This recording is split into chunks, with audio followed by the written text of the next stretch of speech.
our God. He is great and He is good.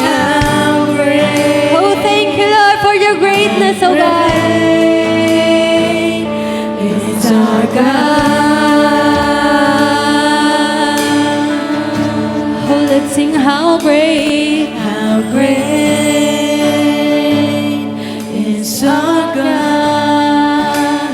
Sing with me, how great is our God. And all will see how great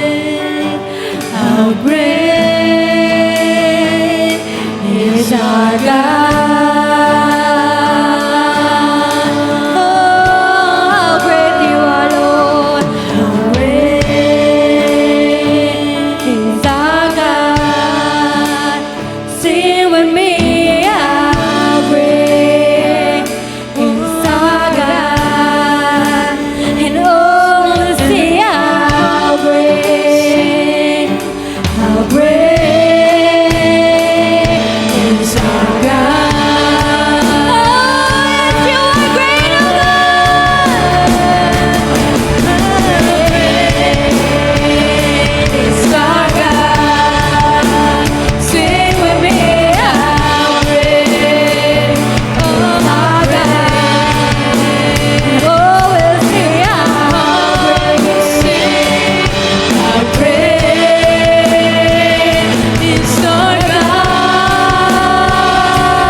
How great He is to your life. He's our God.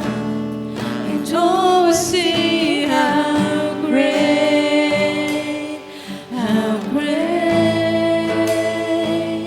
is our God.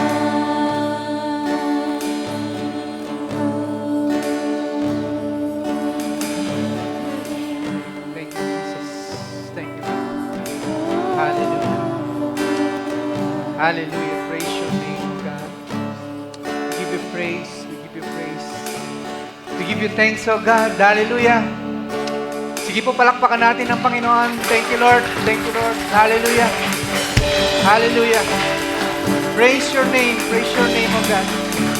Lord, salamat po. Ikaw yung great, dakilang Diyos, Panginoon, na kung saan ay nagpapakilala, nagpapatunay, nag-iimbita sa bawat isa sa amin na kami po ay patuloy na magsuko ng buhay sa iyo. Nag-iimbita, humahamon, nag-o-offer ng iyong paanyaya sa amin na kami po ay lumapit sa iyo, na kami po ay kilalanin ka, Panginoon, sa aming buhay, sa aming puso, Panginoon. Kaya Lord God, ngayon pong umagang ito, patuloy po na sinusuko namin ang aming buhay, Panginoon. Hayaan niyo po na sa panahon ng aming pong pag-aaral ng iyong salita, buksan namin ang buong-buong, bukas na buong-buong, bukas naming tanggapin ang inyong mga pagpapala, Panginoon, at malaya kaming makapagpasya, makapagdesisyon kung paano po namin ito i-response ng tamang pagtugon, Panginoon, sa biyaya mo sa amin. Maraming salamat po, Lord God, na sa aming pong pag-aaral ng iyong salita, kami po itulungan mo na maunawaan ito. Ito po ay aming dalangin. Sa pangalan ng Panginoong Jesucristo, tayo po magsabi ng Amen. Amen. Amen and Amen. Thank you, Lord. Hallelujah. Maaari pong makaupo.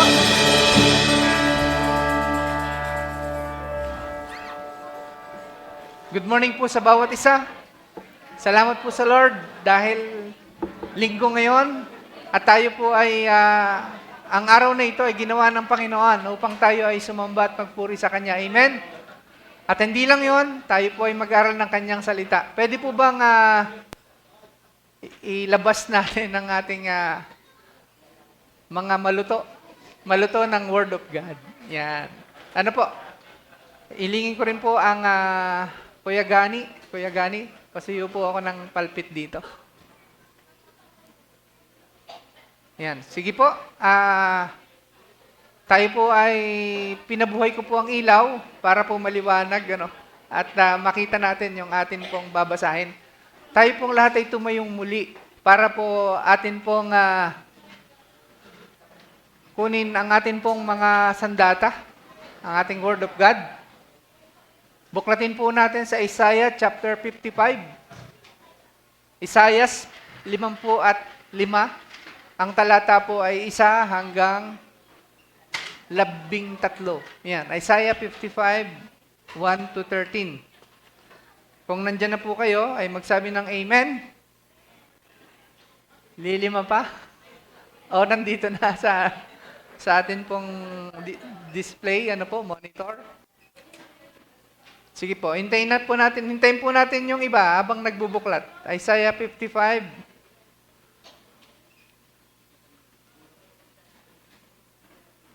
1 to 13.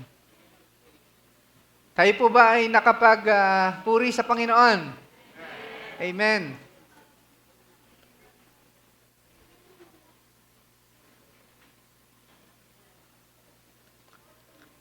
Sinabi ni Yahweh, narito ang tubig, kayong mga nauuhaw. Ang mga walang salapi ay lumapit din dito. Bumili kayo ng pagkain at ito'y kainin ninyo. Bumili kayo ng alak at gatas. Kahit walang salaping pambayad. Ang galing, no? Bakit gumugugol kayo ng salapi sa mga bagay na hindi nakakabusog? Bakit ninyo inuubos ang perang kinita sa mga bagay na sa inyo ay hindi nagbibigay ng kasiyahan? Makinig kayong mabuti sa akin at sundin ng utos ko. At matitikman ninyo ang pinaka-masarap na pagkain.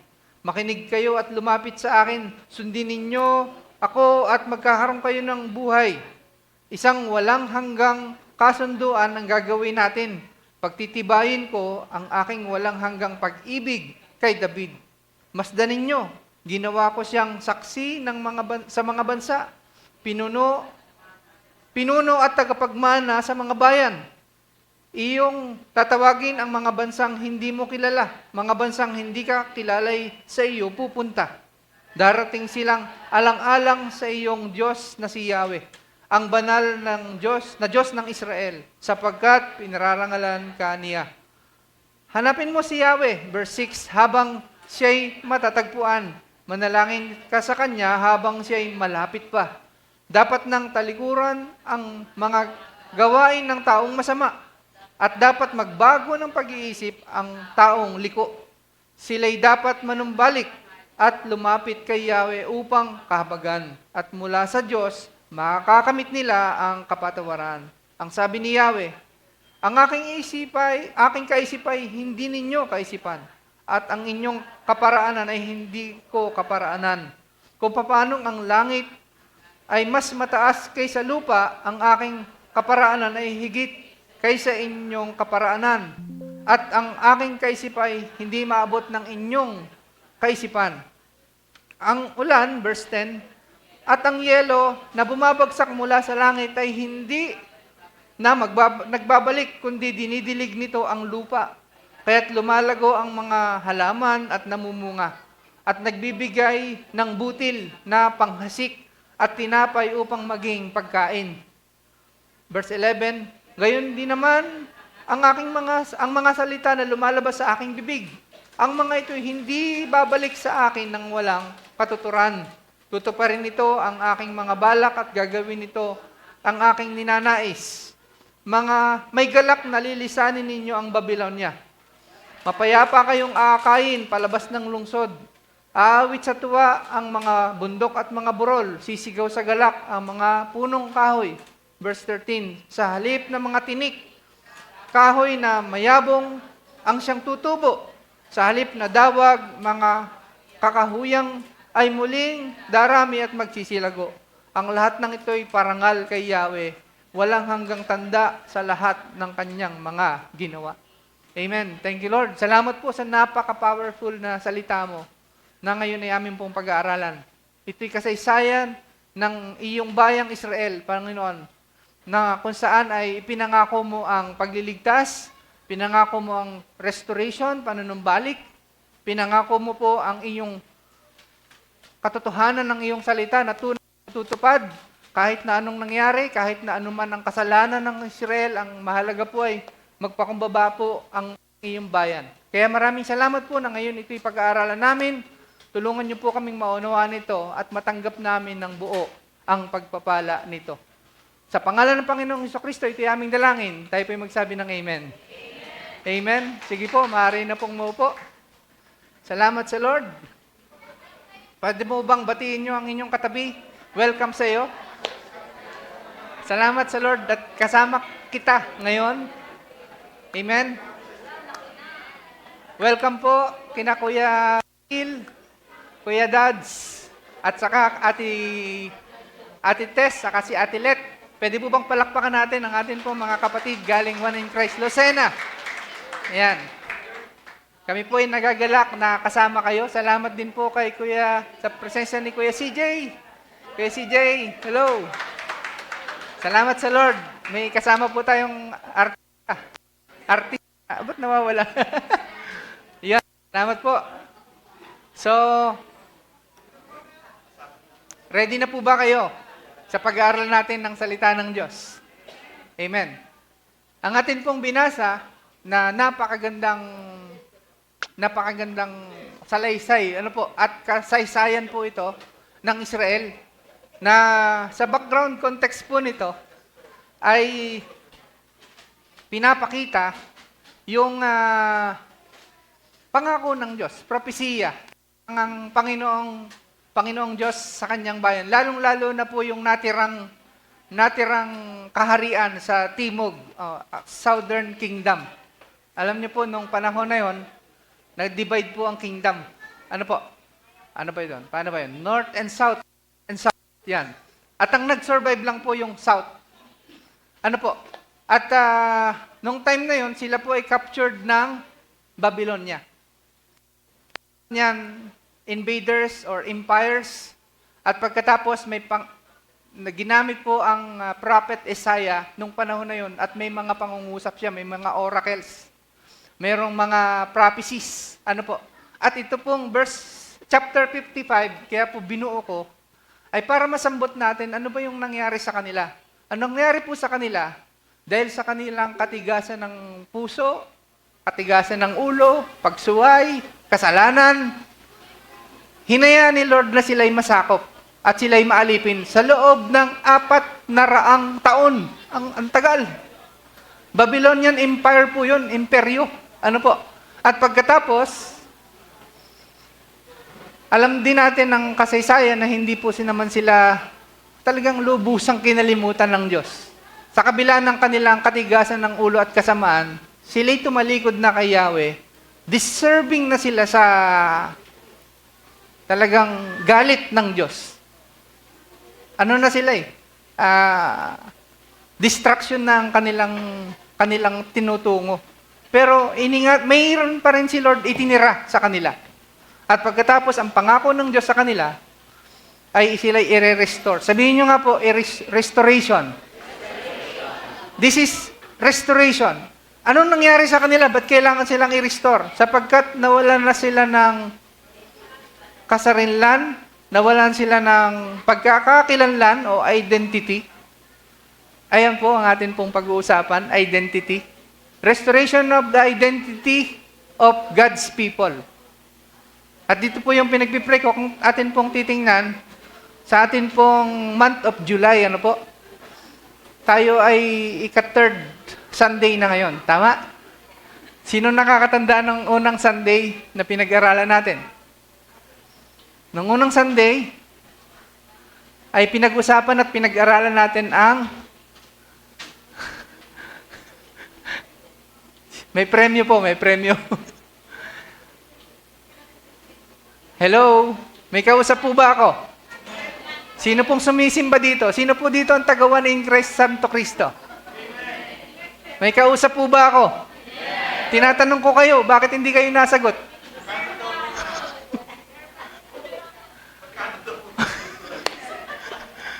Psalms chapter 1, 1 to 6. Blessed is the man. Yun ho ang una nating pinag-aralan. Ang identity ng isang taong mapalad. Sabi ko, pinadefine ko pa nga, inanap natin ang definition ng taong mapalad. Siya po ay blessed, happy, fortunate. Hindi naman natin ginagamit yung salitang fortunate, yung mapalad. Siya po ay paldo, mapalad, Siya po ay envied, somebody to be envied. Isa siyang kainggit-inggit na nilalang. And then, second Sunday, I praise God po. Wala po ako dito. Pero somebody took over. At nagturo po siya, nakinig po ako dahil online po yon. At kaya namang i-replay. Salamat sa Lord sa buhay ni Ate Tess. Thank you po. At ang pinag-aralan natin ay 2 Corinthians chapter 5 verse 17. Yan. If any man is in Christ, he is a new creation. The old is gone, the new has come. Pinag-aralan po yung bagong at nating identity in Christ. If anyone is in Christ, na meron tayong bagong puso, bagong isip, at ang pinaka-gusto ko sa lahat, bagong destinasyon. Papunta tayo sa langit. Yun yung identity. And ngayong by the way, noon pong nung second Sunday po, kaya po ako'y wala, ay ako po'y nasa board exam. Salamat po sa Lord dahil sa Lord po ang papuri. Sa Lord po ang papuri, ako po ay nagpapasalamat sa inyo. Ramdam ko po yung panalangin nyo, ramdam ko po ang inyong paniniwala at pagtitiwala sa Diyos na nung time po na nag-exam po ako last Sunday ay kung gaano kadami po yung items na sinasagutan ko, ganoon din po karami ang aking prayer. 100 items, 100 prayer. Bawat subject ay 4 na subject po. So, ibig ko sabihin, ay talagang Lord, ito po yung sagot ko, pinagkakatiwala ko na sa iyo. Ay salamat sa Lord dahil nakaranas po ako nitong ganitong makapasa sa board. Salamat po sa Lord. Sige po, palakpakan natin si Lord. Sa Lord po ang papuri, sa Lord. Saka salamat po sa inyo. Saka po yung blowout po sa next sa next month po. Kami ni Ma'am Hazel magbo-blowout po. Pero iyon po ang pagpapala ng Diyos. Pero ngayon pong third Sunday, dahil ang pinag-uusapan po natin ay restoration of identity of God's people. Gusto ko pong humalaw dun kumuha ng mensahe at pinag-pray ko po na dito tayo makakuha ng mensahe kung paano nire-restore naman ni Lord yung ating identity o pagkakakilanlan, particularly the Israelites, ang kanyang piniling mga mamamayan na inirestore niya yung pagkakakilanlan. Kasi si Lord, for His glory, hindi niya pababayaan ang kanyang pagkakakilanlan. God is God. Amen? No matter what happened, no matter what's your history, God is God. Amen? So, paano ba ito ni-restore ng Panginoon? So, dito na ako magpo-focus sa paano ang Panginoong Diyos sa kanyang proseso ng pag-re-restore sa bawat isa sa atin ay yung identity natin ay iniingatan. Amen? So, binasa po natin, napakaganda, almost sabi ko nga, kompleto na po yun. Kung binasa lang po natin ng buong puso at buong pangunawa, kompleto na yung message niya. Ganun pa man, ay atin pa rin po itong, kumbaga po, himay-himayin at hayaan natin mag-sink in at mag-settle sa atin pong espiritu ang ginagawa ng Panginoon. Akala ko po, ito po yung isang classic na kwento. Narinig ko po ito ay kay Pastor Jess. Ako po'y bagong mananampalataya, estudyante pa po ako noon. Ang kwento niya tungkol sa eagle na aksidenteng hindi sinasadya na maingat naman na nalaglag sa pugad ng manok. Tanda ito ni Kuya Phil itong kwentong ito. Eagle yun eagle, nalagay-lag. Tapos, nakatagpo siya ng incubation o yung paano siya iinit sa inahin ng hen o yung manok. Na-imagine nyo? Nakatagpo siya doon ng incubation. At napisa naman yung mga sisiw, yung tunay na anak ng inahin na manok. At pagkatapos, sa madaling salita, lumaki ang eaglets. Lumaki po yung agila. Eagle. Na kapiling ng mga sisiw. Kapiling na ang kanyang buong unang-una ay pagkaunawa, ang kanyang nagisnan, siya'y isang manok. Thank you, Mami. Love you. So, nangyari, lumadaan ang panahon, iba ang hitsura niya. Unang-una, malaki na kasya kaagad. Pagkatapos, yung kanyang balahibo, iba sa balahibo ng mga manok. At pagkatapos, nung ina niya yung kanyang nag-stretch siya, yung kanyang mga kasamang kapatid na tinuturing niya, kapatid niya, mga ganun lang, ay samantalang siya pag gumanon, lumaki, malaki. Iba siya, sabi niya. Pero okay lang. Hindi siya nalipad kasi hindi naman nalipad yung kanyang mga kapatid Hindi rin siya lilipad, kahit siya ay may capacity para lumipad. Hanggang sa dumating na pagtingala niya, meron siyang nakitang parang ang galing naman ng ibon na yon. Ang galing naman ng ibon na yon, ang taas ng lipad. Tapos ay ang dami niyang nararating, ang dami niyang nagagawa, nalipad siya Pero, sabi samantalang kami, eto lang kami, hanggang dito lang kami, patuka-tuka naman dito lang sa paligid. Hanggang sa dumating yung punto na iniunat na nga niya na-develop na siya, iniunat na niya yung kanyang kamay, yung kanyang pakpak, hanggang sa dumating po yung punto na parang magkamukha kami. Bakit yung mga manok naglakihan na parang dumalaga na po yung mga manok? Manok pa rin. Samantalang siya, kakaiba siya, at pagkatapos ay talagang lubos-lubos na ang kanyang pagtataka. Hanggang dumating po yung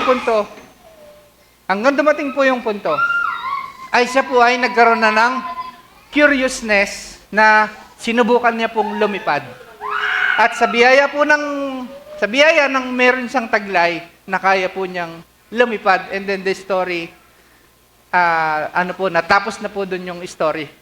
Pinapakita po doon yung identity ng eagle na kahit na anong paligid mo, kahit na ano ang iyong mga orientation, kahit na ano ang iyong, sabihin na natin, mga inputs sa iyo, ang eagle ay eagle. Nasa kanya yung DNA, nasa kanya yung potentials, nasa kanya lahat ng mga ibinigay ni Lord na pagpapala at hindi maaagaw yon. Maaring madadaya, sasabihin ko, madadaya. Pero, hindi maaagaw ang identity. Tayo mga Kristiyano, tayo pong mga mananampalataya, tayo po'y anak ng Diyos. Amen? Amen po ba? Sabihin mo sa iyong katabi, anak ka ng Diyos. Meron kang potentiality, meron kang blessing, may favor, meron kang giftings, may Holy Spirit, meron kang salvation, your name is written on the book of the Lamb of God. And you are bound to heaven. Yung destiny mo sa langit. Kasama ka ni Lord. Hindi matatanggal ng kaaway yun sapagkat ikaw ay iniingatan niya. Sapagkat ikaw ay, yun yung destiny mo. Ngayon, ang kailangan mong gawin ay mag-respond. Ang kailangan mong gawin ay magtiwala. Tanggapin mo ang iyong calling. Ang iyong restoration. And that is, yung pong story ngayon ay halin tulad natin dito sa sinasabing, pinag-uusapan natin dito, yun ang Israel.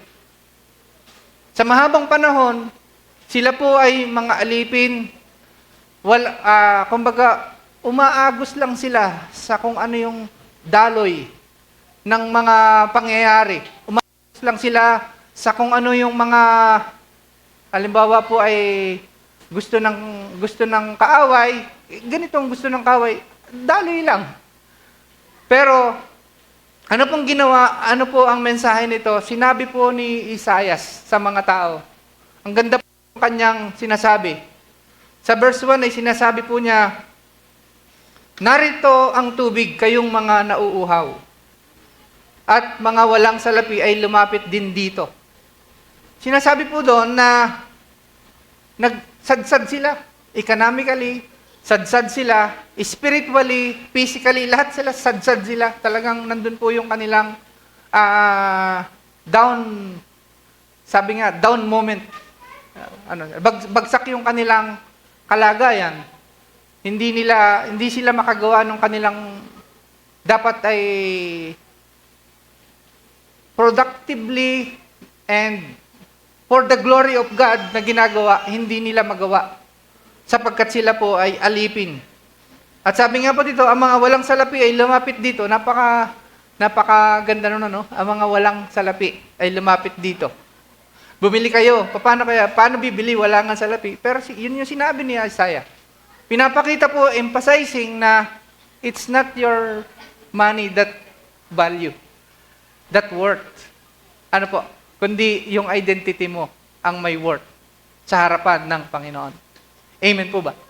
So, pinapakita po dito na bumili kayo ng alak, bumili kayo ng gatas, kayong walang salaping pambayad. Tapos, sabi dito, bakit gumugugol kayo ng salapi sa mga bagay na hindi nakakabusog? Bakit ninyo inuubos ang perang kinita sa mga bagay na sa inyo ay hindi nagbibigay ng kasiyahan? Makinig kayong mabuti sa akin at sundin ang utos ko at matitikman ninyo ang pinaka-masarap na pagkain. Ayon sa pag-aaral, itong analoging ito na binabanggit ng Panginoon ay kay Kristo. This prophecy is pointing to Christ. Pumupuntak siya kay Christ. Bakit? Siya yung tubig na nagbibigay buhay. Siya yung nag-alok ng tubig na pag uminom kayo ng tubig, hindi na kayo muling mauuhaw. Because the Holy Spirit will give you your what exactly you need. Ang kailangan mo talaga ay Holy Spirit. Yun ay prophecy na may sinasalaminan ng panahon natin ngayon. Ang kailangan natin ngayon ay si Christ. Ang kinakausap dito, siyempre, original audience, Israel. Especially the southern kingdom. Pero kinakausap din ang bawat isa sa atin. Ang sabi ni Christ, lumapit kayo sa akin. Kayong nabibigatan at kayong napapagal at nabibigatang luba. At makakasumpong kayo ng kapahingahan sa akin. Christ is offering. Kung si Yahweh nag-o-offer dito sa Israel. And now, Christ ay nag-o-offer din naman sa atin ng bawat isa. Kaya para sa atin din ang message na to. Hello? Ang message na ito na kung saan ay nagpapaalala ng pagkakakilanlan natin. Ano po? Magpatuloy tayo. Verse 3. Makinig kayo at lumapit sa akin. Sundin ninyo ako at magkakaroon kayo ng buhay. Isang walang hanggang kasunduan ang gagawin natin. Pagtitibayin ko ang aking walang hanggang pag-ibig kay David. To be, kumbaga parang i-update natin ito dito sa bakit napasama si David. Sapagkat bago po magkaroon ng Northern and Southern Kingdom, isa lang naman talaga yung kingdom eh. Ang unang hari ng Israel ay si Saul. Pangalawa, sinundan po siya ni David. Ang kasunod na po si Solomon. And then yung kasunod po niya, yung mga anak niya, doon po nagkaroon ng problema. Yung mga anak na ni Solomon. Sila Rehoboam, Jeroboam, and so on. Nagkaroon na po sila ng divided kingdom sapagkat wicked na ang mga kasunod na kingdoms. Pero gusto ko pong makita po natin dito, ang makita po natin dito ay, sabi dito, isang walang hanggang kasunduan ang gagawin natin. Pagtitibayin ko ang aking walang hanggang pag-ibig kay David. Special mention, si David. And alam natin, si Jesus Christ ay offspring o descendant na po siya ni Haring David, si Jesus Christ. At dito po ay napadamay tayo. Kaya nga po ito ay Galatians 3:28. Hindi dahil sa one in Christ po yung pangalan ng church natin, kundi kasama po ito sa Abrahamic Covenant, Davidic Covenant, Mosaic Covenant, at ang pinaka kapangyarihang covenant sa lahat is Messianic Covenant. Yung tinatawag na covenant na ito na walang hanggan, the everlasting, the covenant with Christ. Ano po? Kaya sabi dito, masdan nyo, ginawa ko siyang saksi sa mga bansa, pinuno at tagapagmana sa mga bayan. Sabi sa verse 5, inyong tatawagin ng mga bansang hindi mo kilala, mga bansang hindi ka kilalay sa iyo pupunta, darating sila alang-alang sa iyong Diyos na si Yahweh, ang banal na Diyos ng Israel, sapagkat pararangalan kanya. Napakaganda po nitong talatang ito sapagkat ito'y nagpapaalala na ito yung magiging kalagayan nyo. Pero ang tunay na nangyayari noong panahon na yon, at that precise moment of time, alipin sila. Sila po yung mga alipin. Ano pa pag-alipin? Mga mababang uri ng kalagayan sa lipunan. Mga alipin sila, mga bihag sila. Kung anong iutos sa kanila, yun lang yung kanilang gagawin. Bounded sila kung ano yung papagawa yung mga duties nila. Pero, anong sabi? Kikilalanin kayo ng mga bansa. Sasabihin, hey, teka lang. Paano mangyayari? Nakikilalanin kami. Mga alipin nga kami sa oras na ito. Pero prophecy nga eh. Pagpapalakas ng loob. At sasabi doon, ito nga yung tunay ninyong pagkakakilalan eh. At ito yung sinasabi ko na ito ay inyong, tawag dyan, ito yung mangyayari sa inyo, ay ito yung sinasabi ng Diyos. Parang nakakapag-alinlangan, paano kami magiging kikilalanin ng mga bansa? Nag-host nga kami. Ako may share sa inyo, this Bible po, hindi man po ito kagandahan ng itsura, but this is something special to me. Kasi ito pong Bible na to, ay tinatawag kong affirmation Bible. Yung affirmation Bible, sarili ko na lang gawa ako, sarili ko rin sulat. Pero ibig sabihin, ang Bible na ito ay maraming sulat na kapag babasahin mo ay baka malito ka dahil hindi naman ito sa iyo. Ako po yung nakakaunawa. Pero hinahayaan kong malayo akong makasulat sapagkat dito ko natanggap yung mga biyaya ng Diyos na pinipersonal ko. Sapagkat bigyan ko po kayo ng sample na nakasulat dito. I am who this book say I am. My life is written in this book. This is my guide, my light, my delight, my bread. I live because of every word that comes from His mouth. In Jesus' name, amen. I am what this book says I am. Ako ang sinasabi ng book na to. Balik tayo doon sa pinag-uusapan natin sa Isaiah 55. Ang sinasabi ko sa inyo ngayon, mga Israelita, kunyari po ay ako si Isaiah ha, tapos kayo yung mga natitirang Israelita. Ang sinasabi ko sa inyo mga Israelita, ito ang identity nyo. Darating ang bansa upang kilalanin kayo, sapagkat ako si Yahweh ay luluwalhatiin. Kayo ang aking bayan. Tandaan nyo yan. Pwede bang sabihin mo sa iyong katabi, parang reenactment lang. Ugayin mo yung balikat.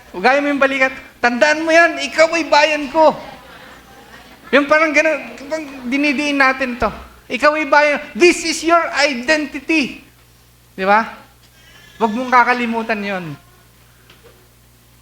Now, anong kahalagahan na sinasabi dito? Sundin mo si Yahweh. Sabi dito, hanapin mo si Yahweh. Verse 6, anak. Verse 6, sige po. Pakibasa po.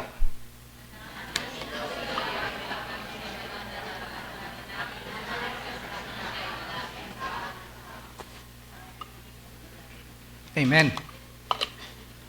Hanapin mo si Yahweh habang siya'y matatagpuan, manalangin ka sa Kanya habang siya'y malapit pa. Meron siyang in-offer na availability.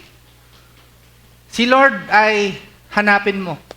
Nandiyan naman siya, pero kailangan mong mag-decide, mag-commit na Lord, hahanapin ko ang iyong kalooban, hahanapin kita sa buhay ko. At sabi doon, manalangin ka sa Kanya habang siya'y malapit pa. Sabi dito, at dapat ng talikuran ang mga gawain ng taong masama. Let the wicked forsake his ways, and the unrighteous man his thoughts. Sinasabi po doon na yung mga kasamaan, tigilan nyo na. Yung mga liko, iwasan nyo na. Huwag nyo nang gawin. Yung pag-iisip nyo, baguhin nyo. Go to your original and actual identity. Sinasabi po doon. At ang sabi sa verse 8, ang sabi ni Yahweh, ang aking isipan, hindi nyo kaisipan, ang inyong kaparanan, hindi ko paranan. Ilang beses na natin itong narinig, parang itong quotation. Pero ganito pala ang context.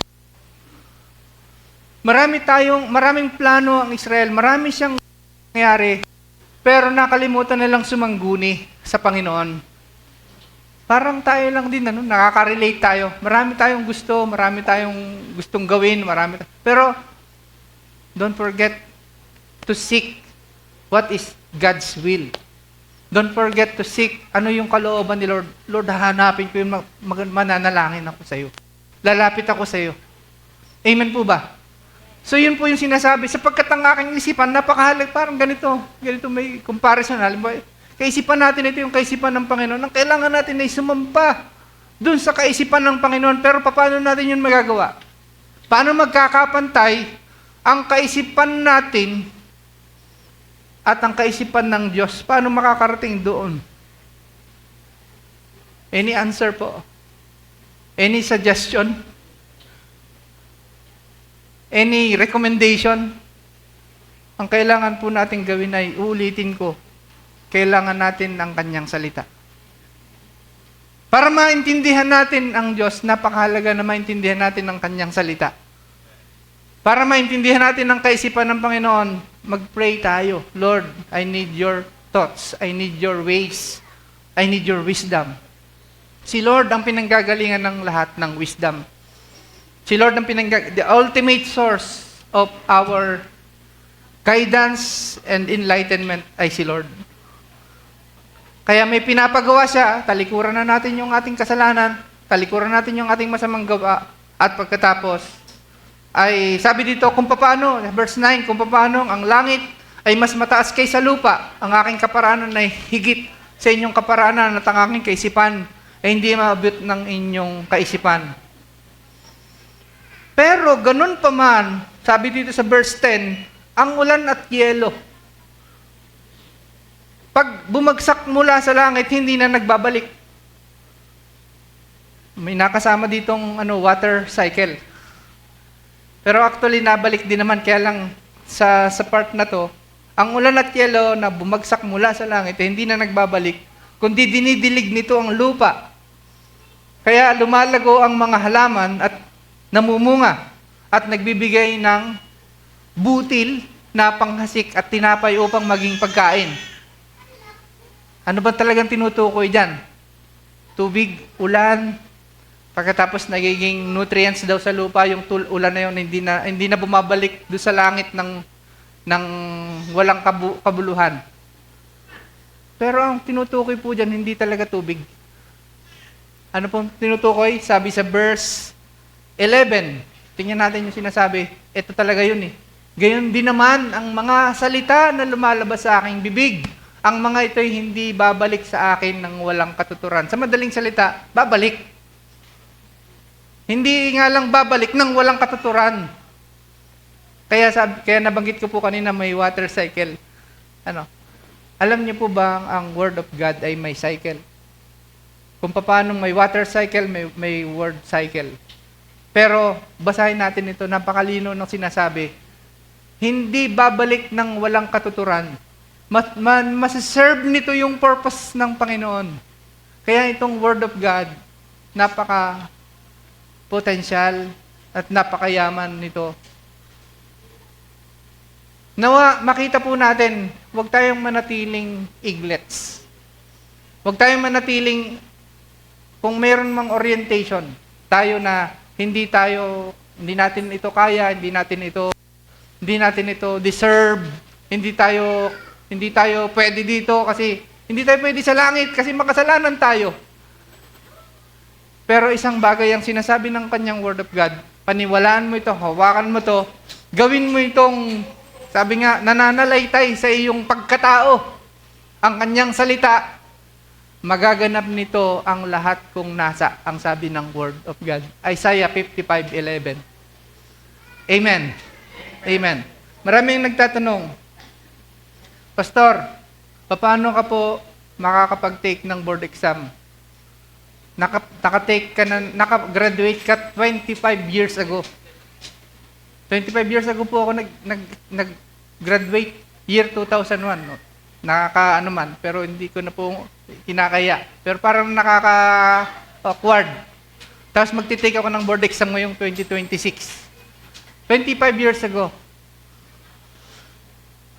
Pero paano po ito nangyari? Sa Lord po ang papuri. Alam niyo po ang ginawa ko, hinamon ko ang sarili ko. Yung pong i-examine namin, bago po dumating ang examination day, ay hinayaan kong tumakbo sa aking sistema. Hinayaan kong tumakbo ito sa aking kaisipan. Napapanaginipan ko po ito. Dinisiplina ko po ang sarili ko. Ang sabi ko po kay Kuya Russell, 300 question and answer a day. Diet yon, diet. Ibig sabihin nun po ay disiplina ko na magsasagot ako ng 300 questions a day. Hanggang dumating ang punto na para na siyang bahagi na ng aking sistema. Kumbaga kahit walang tinginan, ay kaya na siyang maging, kumbaga po ay language ko. Yung master plumbing na yun, na in-examan ko.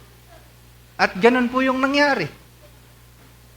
Ang aking pong punto, hayaan niyo po yung Word of God, ay i-challenge mo ang iyong sarili, at pagkatapos, bulay-bulayin mo ito araw at gabi, na parang halos memorize mo na siya. Merong si Imikin sa FM nung una, kailangan pa bang i-memorize yan? Di ba, sabi mo nga, ang sagot din ay, oo, kailangan i-memorize ang Word of God. I-orient mo yung sarili mo, yan mo na ang Word of God ay mananalaytay sa iyong kaisipan, mag-meditate it day and night so that you may be careful to do everything written in it. Amen. Napakahalaga po nito. Hanggang sa ito'y maging identity mo, part of your system, at parang mani-mani na lang. Hello? Nasa ngayon po ba kayo? Napakahalaga po nito. Kahit nga po yung sabi po ay ang mga bata ngayon bago po pumunta sa college, nandito po si Kuya Phil, teacher sa college, napakahalaga ng Word of God ay foundation muna po ng mga bata. Kahit na sabihin natin, ay, batang yun, akala ko yun galing sa One in Christ Church, nung bata pa. Pagkatapos ay nung lumaki na, ay parang naging, sabihin na natin, naligaw ng landas. Pero kahit pa po naligaw ng landas, may pundasyon pa rin siya ng Word of God. Isang araw, mangungusap pa rin sa kanya ang Panginoon. Ibig sabihin, hindi nabalik sa Diyos ang kanyang salita ng walang kabuluhan. Hello? Nandyan pa ho ba kayo?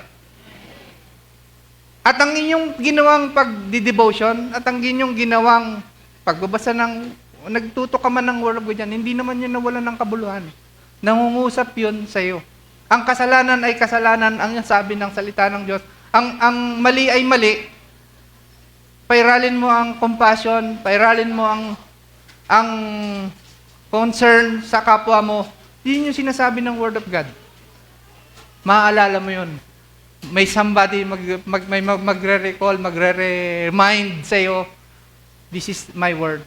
This is my This is my will. This is my thoughts.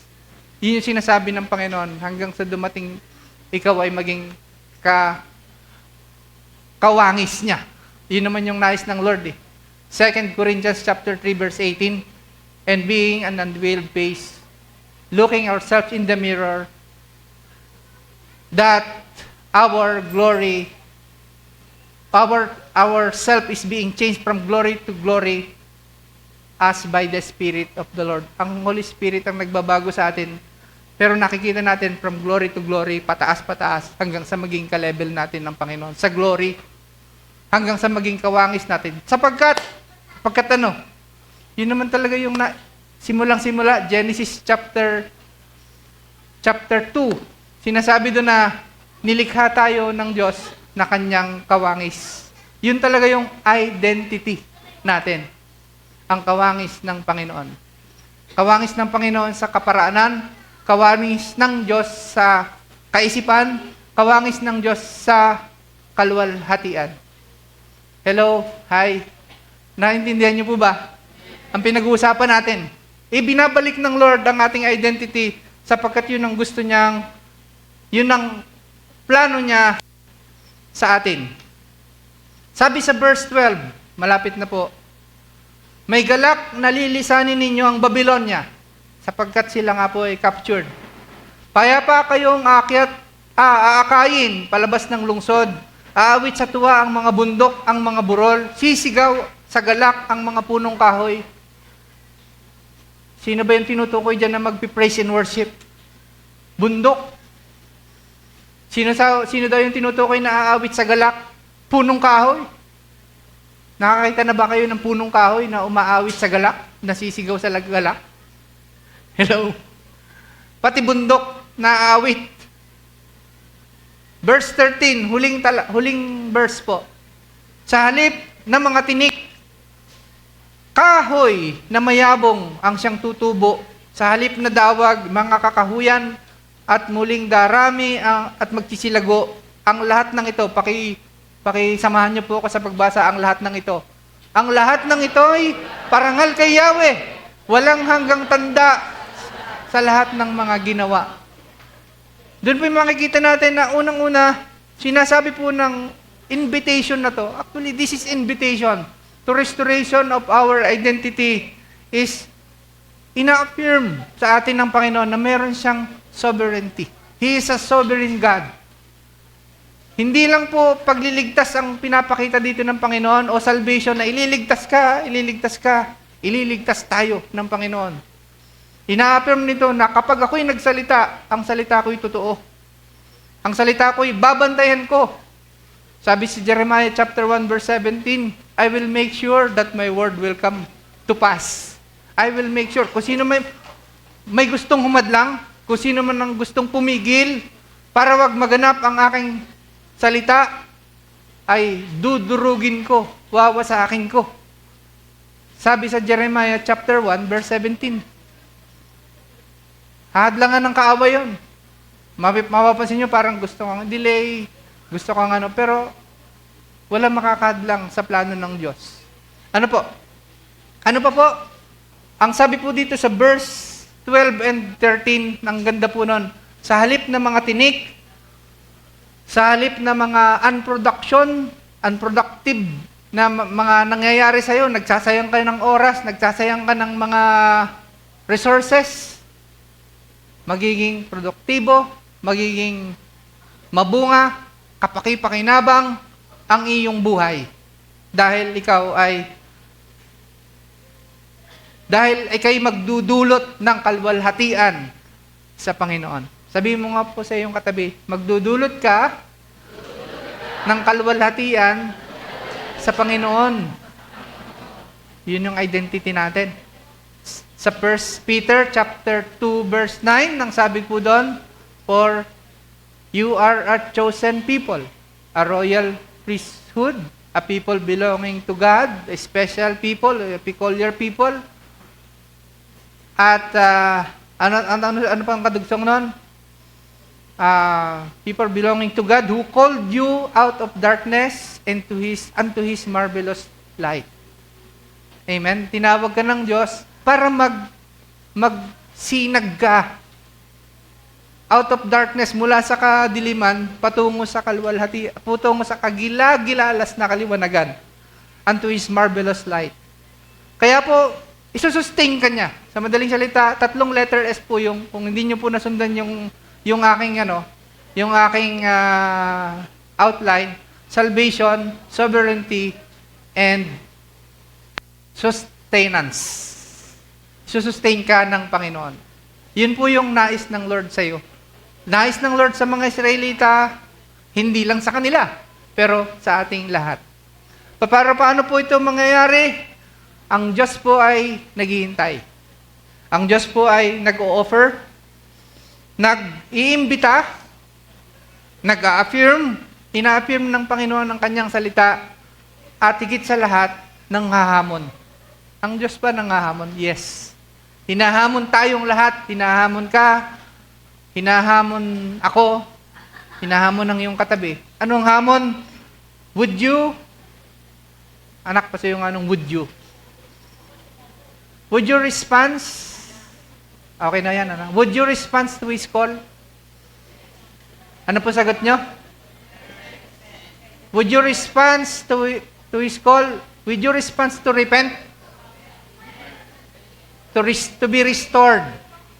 And lastly, to rely on on His promises. Ano po? Tayo pong tumayong lahat ng nag-amen. Lahat lang ng nag-amen. Yung mga hindi nag-amen, hayaan mo sila. Magpipray tayo. May natutunan po ba kayo? God is challenging us. In this time, maaaring pong difficult. Parang dami na po nating parang okay na po ang lahat sa atin, pero hindi. God is waiting. God is inviting. God is affirming. And God is challenging us. Ano ang response mo sa pinag-usapan natin?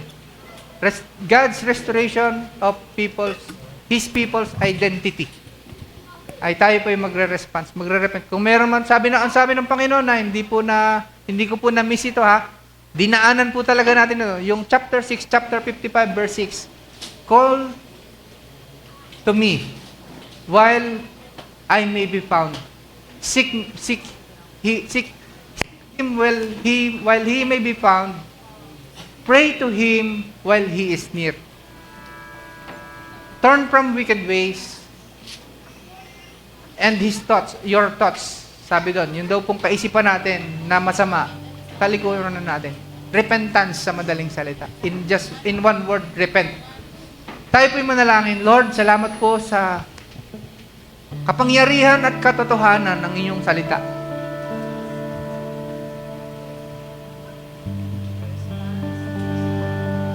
Tinatanggap namin at amin pong nililimi-limi ang inyong paalala at ang inyong tagubilin. Kami po'y patawarin mo sa aming mga kasalanan. Sige po, tayo po'y personal po. Kung muna nating pansinin yung ating katabi. Kung ikaw alam mo sa sarili mo, meron kang something to repent na kasalanan sa puso mo, hingi mo ng tawad sa Panginoon. Ang ganda ng kanyang promise. Seek the Lord while He may be found. Call to Him while He is near. Ang Diyos ay malapit. Ang Diyos ay malapit. Ang Diyos ay nag-aalala sa iyo. Ang Diyos ay concerned sa iyo. Alam niya kung anong kalagayan mo. Alam niya kung ano ang iyong kahinaan. Alam niya ang iyong kalakasan.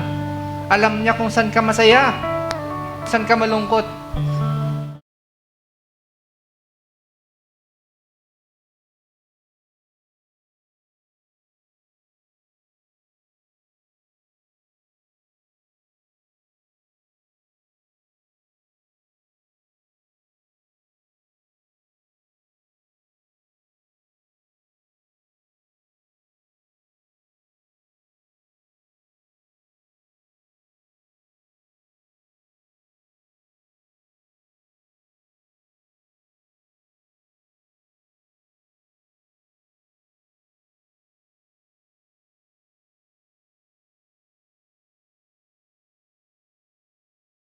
puso ng mga makikinig, kahit pa ito yung replay, ang Diyos ay mangungusap. At ang kanyang pangako,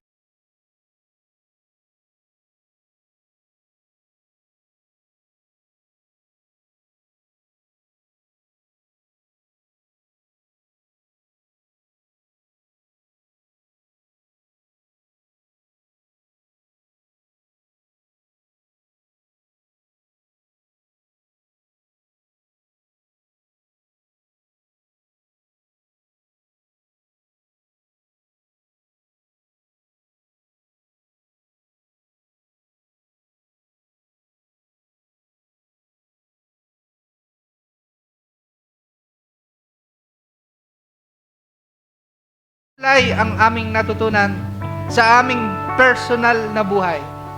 Maganap ito, mangyari ito, at makita ng mga taong nakapaligid sa amin. Ito po yung aming dalangin sa pangalan ng Panginoong Jesucristo. Tayo po magsabi ng Amen. Amen and Amen. Thank you, Lord. Praise God. Ang sarap pong pakinggan ng mensahe ng Panginoon. Ano po? Thank you, Lord. Thank you. At syempre, alam natin, habang tayo nakakapakinig, tayo din ay nakakapag-reflect how good is our God sa buhay natin. Ano po? Kaya po sa pagkakataong ito, hahayaan naman po natin bigyan ng pagkakataon. Ano po? Yung ating pong mga kasamahan na gustong mag-testify. Pangunahan ko na po. Ano po? Last Sunday is wala po ako. And ako po ay nagpapasalamat kasi dun sa pinuntahan ko po ay actually direct hit po nung malakas na bagyo. Alam nyo po, ang tagal naming pinagplanuhan yung lakad na yon. Tapos may isang bagyo na dadaan pala doon at the exact time na nandun kami. Pero sa kabutihan po ng Panginoon, nandun po yung kanyang pag-iingat sa amin. Alam nyo po, yung buong Taiwan, sakop po yun ng bagyo. Pero yung buong stay namin doon, iningatan niya po kami. Yung pagpunta pa lang namin doon, ang clear ng skies. Tapos yung pagbalik namin, pabalik sa Pilipinas, walang delay. Ina-expect na po namin mga Tuesday or Monday kami makakabalik. Kaso, napakabuti ng Panginoon, syempre. Kasi actually, the day before yung flight namin, nag-delay na po, nag-cancel na po ng mga flights. Kasi sobrang lakas po ng bagyo nung Sabado doon. Actually, kahit sobrang lakas po ng bagyo, ang lakas ng ihip ng hangin, bumubuhos po ang ulan, nalabas pa rin kami. Kasi sayang yung isang araw. Ano po, kumain na lang kami sa labas. Tapos, yun po, yung araw naman ng flight namin, blessed naman po kami na nandun yung pag-iingat. And maganda yung naging lakad namin kahit medyo binagyo at maulan. May purpose pa rin po ang lahat. Ano? So, sino pa po ang next na gustong mag-share po ng kabutihan ng Diyos? Yes, our freshly graduate. Congratulations. Sorry naman. Ayan, actually gusto ko pong start yung testimony ko ay na-share sa Word of God po kanina na pinagsalo-saluhan natin kasi naiyak po.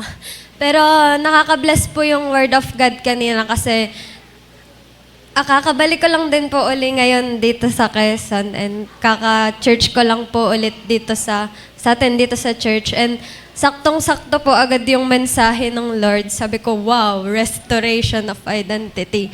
Sabi ko, Lord, grabe naman yon kasi I've been parang floating ako lately kasi hindi ko alam kung sad ba ako or basta parang naka-float lang ako lately. And I'm always asking God na, Lord, ano ba tong nararamdaman ko? Bakit ganon? Bakit parang, hello Lord, nandito ka pa ba? May mga ganong tumatakbo sa mind ko. And minsan, nape-pressure din ako sa hindi ko maintindihan na bagay. And binibiro ko na lang yung sarili ko sa question na, for someone na yung faith ay nasa King of Kings, masyado kang doubtful self. Ginaganon ko yung sarili ko minsan. And nung narinig ko yung kanina, yung Word of God, grabe, napaalalahanan ako na yung mga doubts and fears ko sa sarili ko, wala yun eh. wala yun kasi yung identity ko, yung identity natin ay na kay Kristo. And it's a relief na mapaalalahanan. Kailangan ko pala marinig yon kahit nababasa ko na. Kailangan ko palang marinig yon, kailangan ko palang namnamin yon para talagang mag-manifest sa sarili ko. And yun, gusto ko din po ipagpasalamat na yun nga, graduate po ako ng BS Psych lately. Praise the Lord po. Sa totoo lang po, hindi ko pa ata na-share ang testimony ko ang testimony ko bilang isang Kristiyano, and I would like to take this opportunity na i-share yun. Hindi ko lang pahabaan. Very brief lang. Pero yun po, madami naman po nakakakilala sa akin and madami din po nakakaalam ng story ng buhay ko. Pero to make it short, bago ko po makilala si Kristo sa buhay ko, I was chronically sad, chronically lonely. Hindi ko alam, simula bata pa lang ako, suicidal na yung mindset, yung mind ko. Parang laging may ganon. Pero praise God, kasi may fear of blood ako. Tapos takot ako sa heights. So basically, yung mga suicidal ideations ko, wala, hindi ko yun magagawa kasi may fear of blood ako, tapos may fear of heights ako. Tapos yung pain tolerance ko, mababa. So basically, yung mga ganong suicidal ideation ko, hindi ko siya nagagawa. Kasi nga, takot ako. Tapos, yun, parang all through my life, until ma-met ko si Christ, ganon lang. Parang laging empty, parang wala. And sa Lord ko nakita yung life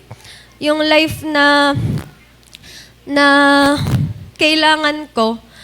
Yung emptiness na nararamdaman kasi mula bata ako, siya yung nag-fill nung void. And sa kanya ko talaga nahanap yung buhay na parang feeling ko wala ako nung bata ako. Feel ko lifeless ako noon. Pero nung nakilala ko siya sa buhay ko, talagang tinuturing ko yun na second life kahit hindi naman po ako nag-suicide. Tinuturing ko po yung pagkakilala ko kay Kristo na second life ko kasi parang noon ko lang naramdaman na ganito pala yung feeling ng mabuhay, ganito pala yung feeling ng masaktan, ganito pala yung feeling na maging masaya, ganito pala yung feeling na basta yun. And natutuwa ako sa Lord kasi simula nung bata ko, parang wala akong hindi ako looking forward sa future ko. Nung nag-18 ako, gulat nga ako na nakarating ako ng ganong age. Tapos nung graduate din ako, parang wala ding expectation na ganon. Kaya I was so happy na, nakita ko yung, I was so happy na makarating ako sa point na to na nakagraduate ako, na may degree ako na parang kung titingnan ko, looking back, as a 5-year-old or 7 years old, 16 years old, 10 years old girl, hindi ko lubos maiisip na dadating ako sa point na to. And yun po, praise the Lord kasi siya po yung nagbibigay ng buhay sa bawat isa. And ayun, kung may mga katulad ko na kabataan na nakakaramdam din ng ganito, huwag nating sukuan si Lord. At yung buhay natin sa Lord, lagi natin siyang piliin kasi lagi niyo tayong pinipili. Yun lang po.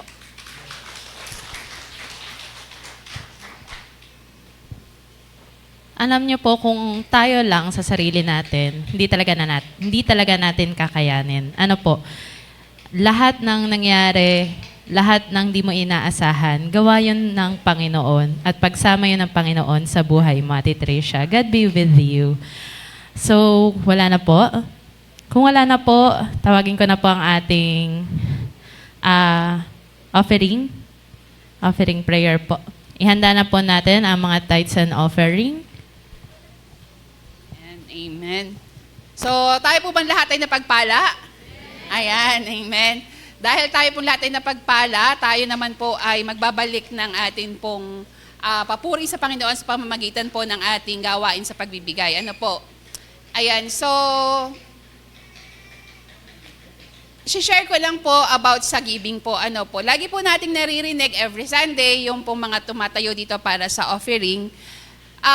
Magandang bagay po na lagi po tayong nare-remind, napapaalalahanan pagdating po sa ating pong pagbibigay sa Lord.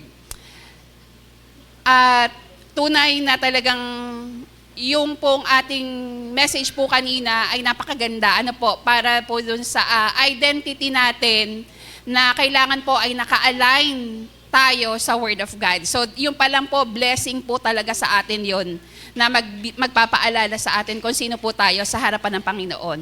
And yung pong verse na nakita ko po kanina about giving is about po ang verse po ay 2 Corinthians chapter 9, verse 6 to 7. Alam niyo po ba yung laman nun?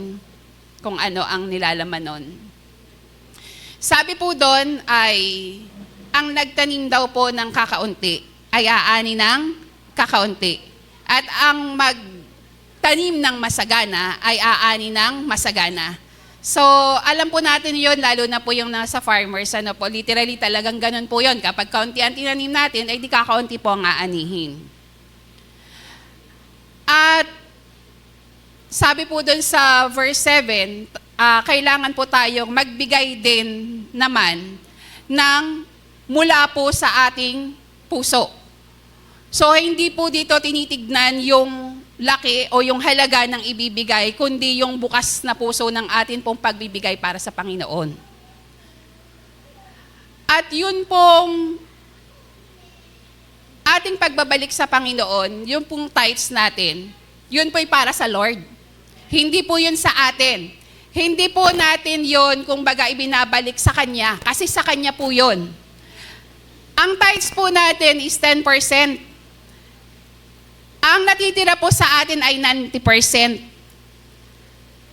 At yun pong 10% na to, dun po makikita kung how faithful po tayo pagdating sa pagbibigay. Ano po? And dun po sa 90% natin, dun pa lang po tayo magbibigay po o magtatanim para po sa gawain ng ating Panginoon. Doon po tayo kukuha ng ating offering, yung ating pong kaloob. Yun po yung bahagi na ibibigay po natin sa Lord. So kaya po kailangan, out of our tithes, lagi po tayong merong ibibigay na bahagi nung atin pong portion para po sa ating pagtatanim. Ayan, so sino pong gustong umani ng marami? Amen. So yun po, dahil po yung pong ating, sabi nga po dun sa Malakay 3:10, bakit hindi po natin subukan, ang sabi po ng Panginoon, subukin natin na tayo po ay magbigay kung hindi niya buksan ang durong awan ng kalangitan. Just imagine tayo pong mga Kristiyano, alam po natin kung ano ang heaven, kung ano ang langit, kung sino po ang ating Panginoon, kung gaano po kayaman ng ating Panginoon. Nakakita na po ba tayo ng mansyon dito sa lupa? Nakita na po ba natin kung gaano kalaki at kung gaano kadami ng bintana nila? Alam po natin mayaman sila, kaya sila may mansyon. Pero mas mayaman po ang ating Panginoon at durungawan po ng Panginoon ang bubuksan para po tayo ay pagpalain, para po tayo ay pasaganain. At bawat bintana na yun po ay may iba't ibang klase ng pagpapala na kailangan po natin ng mga anak ng Diyos. At ng lahat ng po yun ay ating tatanggapin kung tayo po ay magiging tapat sa pagbibigay. Amen? Ayan, so let's have our challenge. Hindi po tayo nakikipaglaban sa Panginoon pag po tayo ay challenge. Hindi po tayo nakikipaglaban doon, kundi po tinatanggap po natin yung challenge dahil gusto po natin na tayo ay pagpalain at pasaganain sa pamamagitan po ng salita ng Diyos ay atin pong daranasin. Amen?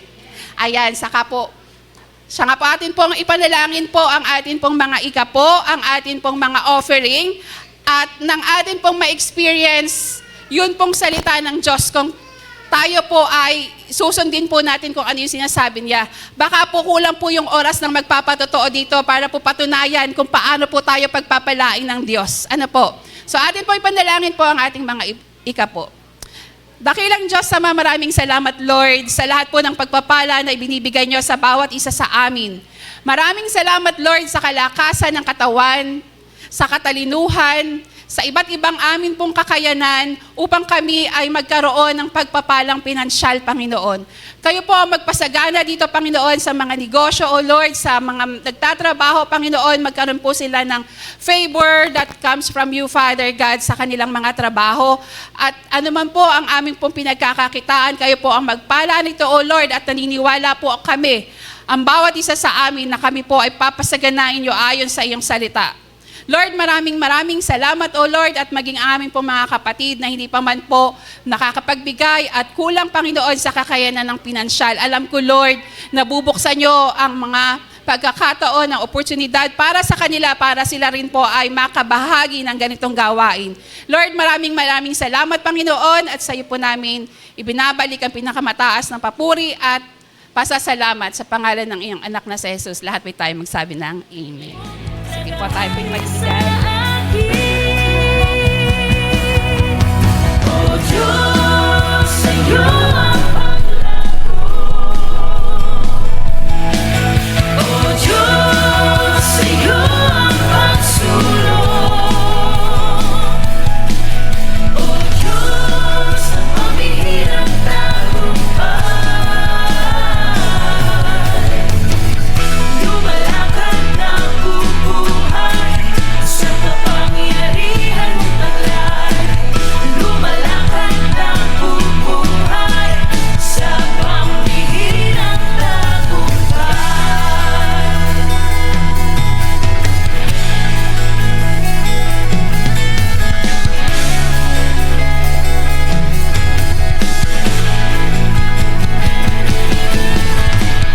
Ikaw ang Diyos na mabuti, sa'yo lahat ng papuri.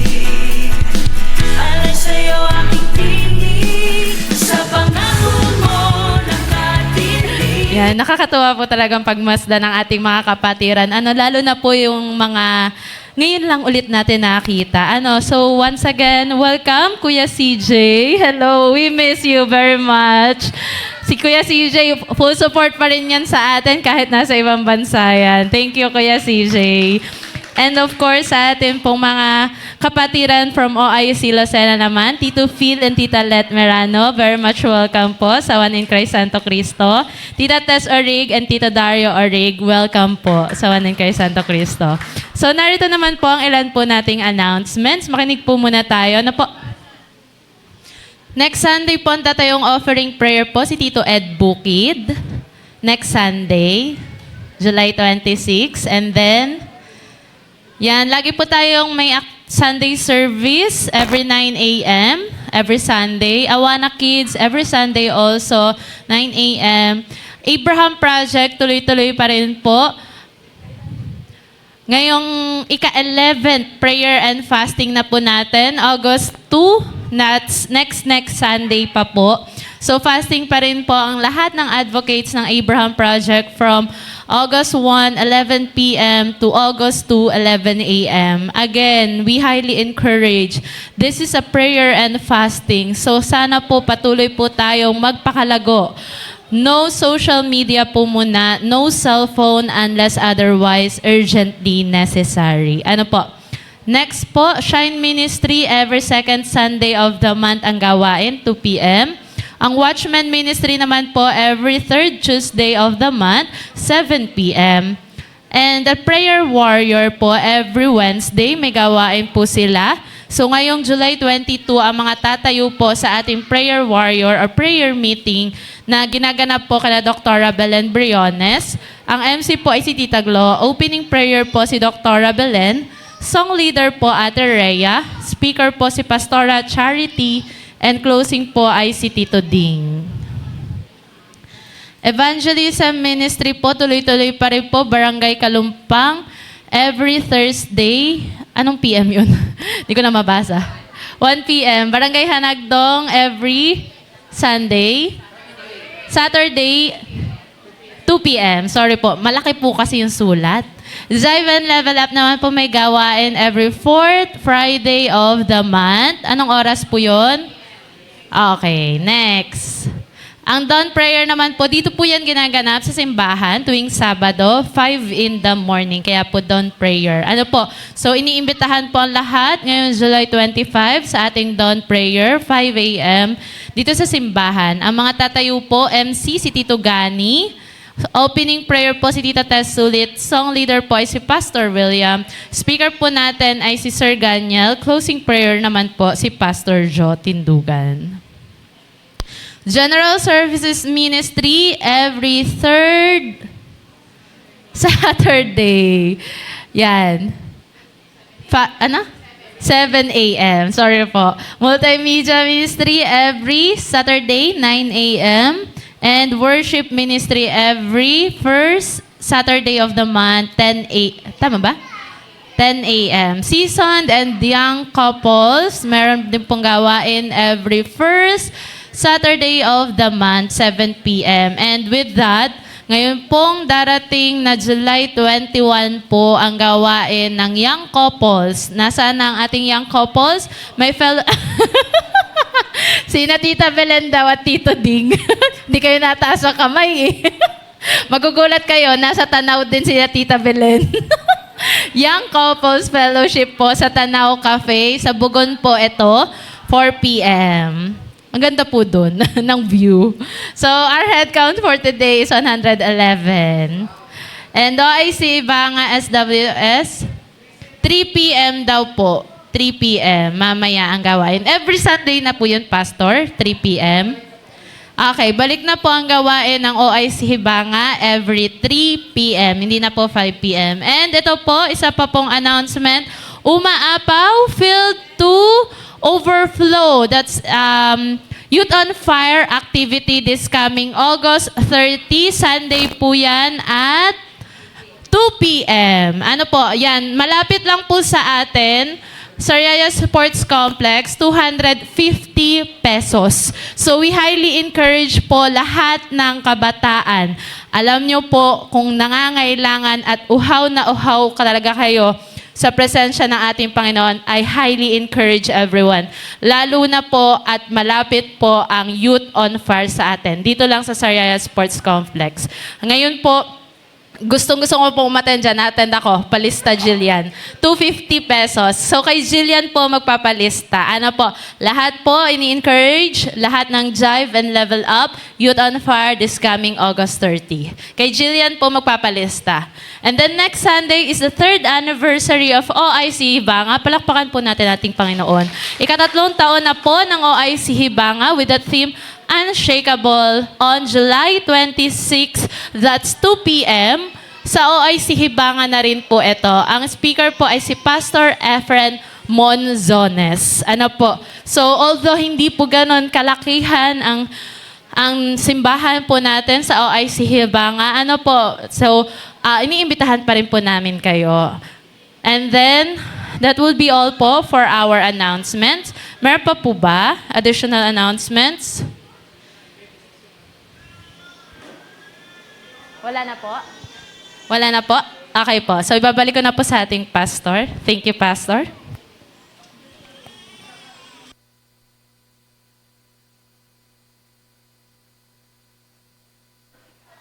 Yan, hello. Apo, sige po. Sige po. Hello, sound. Sorry, na-miss ko lang po. So, na-miss po ba natin ang ating salo-salo every after Sunday service? Alam niyo po, na-miss ko rin po. Kaya po mamaya, wag po muna kayong aalis.